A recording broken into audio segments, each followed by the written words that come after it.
Puji Tuhan. Selamat pagi. Program Doa Pagi GPDI Budi Mulia hadir untuk memberkati kita. Kita akan merenungkan firman Tuhan, tapi sebelumnya kita akan berdoa terlebih dahulu. Mari kita berdoa. Bapa yang kami panggil di dalam nama Yesus, kami mengucap syukur untuk hari yang baru yang Tuhan berikan kepada kami. Sebentar kami akan merenungkan firman Tuhan, kiranya Roh Kudus menolong kami. Di dalam nama Yesus kami sudah berdoa. Amin. Bapak, Ibu, Saudara dalam Tuhan, pagi hari ini kita akan membaca kitab Amsal 11 ayatnya yang kedua. Jikalau keangkuhan tiba juga cemooh, tetapi hikmat ada pada orang yang rendah hati. Puji Tuhan. Kita telah membaca ayat tadi dalam Amsal tentang keangkuhan. Angkuh berarti suka memandang rendah orang lain. Tinggi hati, sombong, congkak karena sifatnya. Itu dapat kita lihat di dalam Kamus Besar Bahasa Indonesia. Hal itu sudah dijelaskan. Seorang yang angkuh, dia mempunyai sifat kebanggaan, rasa harga diri, dan kegagahan. Dan setiap orang punya potensi sebenarnya untuk menjadi angkuh, menjadi sombong. Sifat sombong adalah sifat yang sebenarnya tersembunyi. Mungkin orang yang sombong tidak menyadarinya.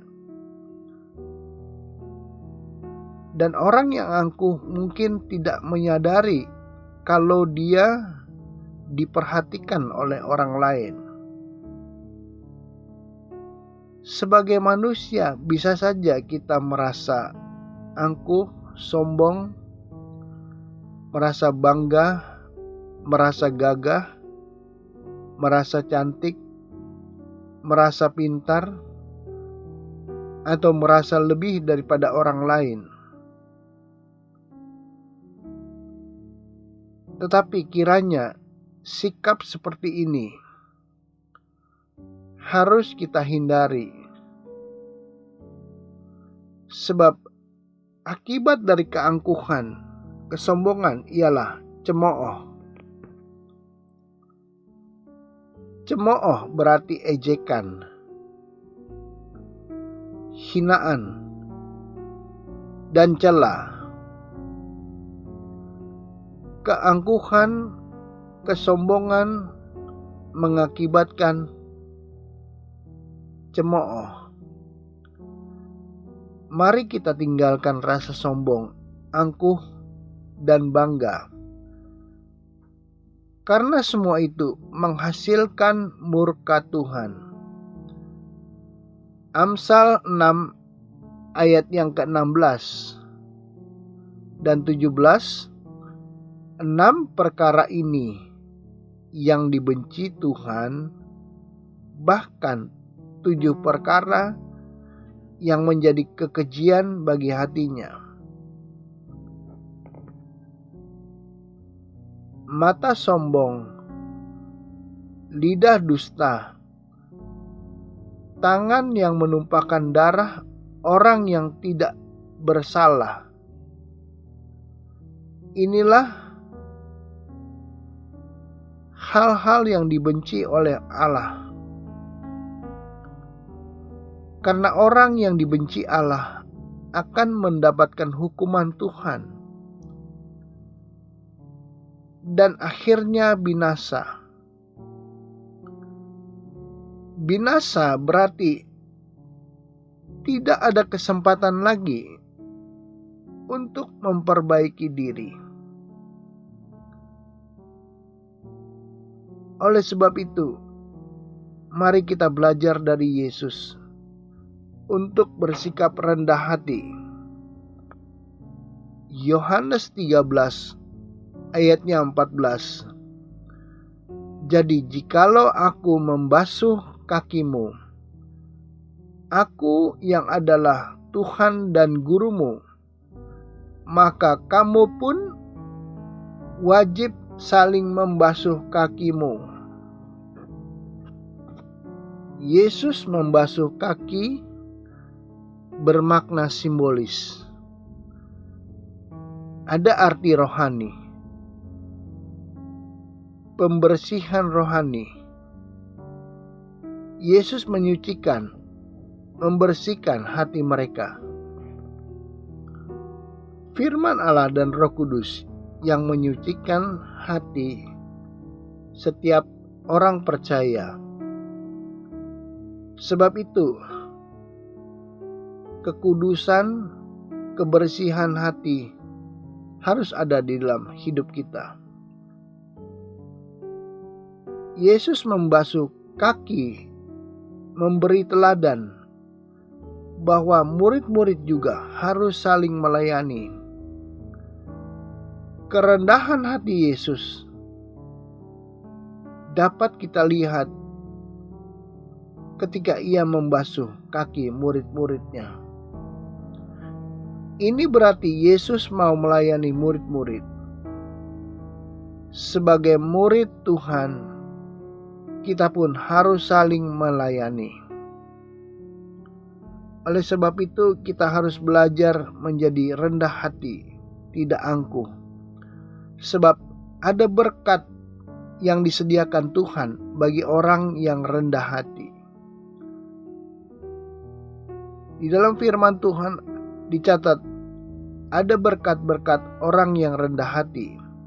Yang pertama adalah orang yang rendah hati akan menerima pujian. Itu dapat kita baca di dalam Amsal 29 ayat 23. Keangkuhan merendahkan orang, tetapi orang yang rendah hati menerima pujian. Orang yang rendah hati akan menerima pujian, bukan cemoohan. Kita tidak perlu mencari pujian. Biarlah orang lain yang memuji kita, karena mereka melihat sifat yang baik, yang rendah hati dalam hidup kita. Orang yang rendah hati akan dihargai orang lain. Ini berarti pasti hidupnya menjadi berkat. Tidak akan menjadi batu sandungan. Puji Tuhan. Sedangkan hal yang kedua, orang yang rendah hati, doanya didengar oleh Tuhan. Itu dapat kita baca di dalam Lukas 18 ayat 13 dan 14. Orang yang berdoa dengan merendahkan hati dibenarkan oleh Tuhan. Tuhan mau mengabulkan doa orang yang rendah hati. Biarlah kita tetap taat dan setia. Kita mau rendah hati. Sekali Yesus, tetap Yesus. Amin. Mari kita berdoa. Bapa, di dalam nama Yesus, kami datang kepada Tuhan mengucap syukur kami sudah merenungkan firman Tuhan. Ajarlah kami untuk bersikap rendah hati, tidak angkuh. Hamba berdoa untuk setiap umat Tuhan, dimanapun mereka berada. Kiranya Tuhan yang menolong setiap umat Tuhan. Bagi setiap permasalahan pekerjaan, masalah rumah tangga, masalah pribadi, kiranya Tuhan tolong. Yang susah Tuhan hiburkan,